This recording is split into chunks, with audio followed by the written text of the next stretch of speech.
Okhulumela bezimo eziphuthumayo KwaZulu-Natal Robert Mackenzie uthi namanje bamatasa endaweni yesigameko kanti okwamanje imbangela yalengozi ibingakaziwa.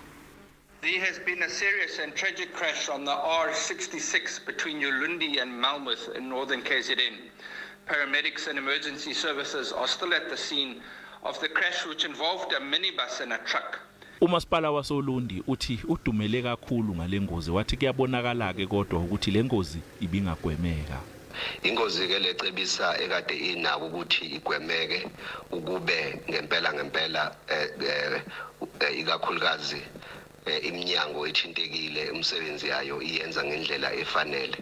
Le truck kuyabonakala ukuthi ngendlela okwenzeke ngayo lengozi ayizange nje ibreak endawo ivele endaweni ehlelayo ngesikhulu isivinini yashaya itekisi kwaphangalala abantu laba abaningi. Kubikwa ukuthi iloli belidle amagalane khathi liphambana netekisi ebelithwele abantu abavela kwaNongoma libheke eThekwini.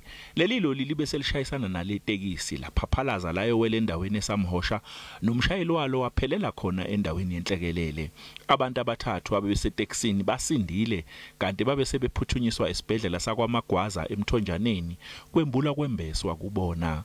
Njengamanje umgwaqo usavaliwe kanti iziphathimandla zezokuthutha zinxusa ukuthi abashayeli basebenzise eminye imizila.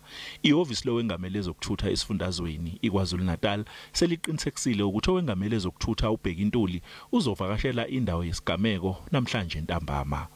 NguCalvin Dludla wezindaba zeSABC.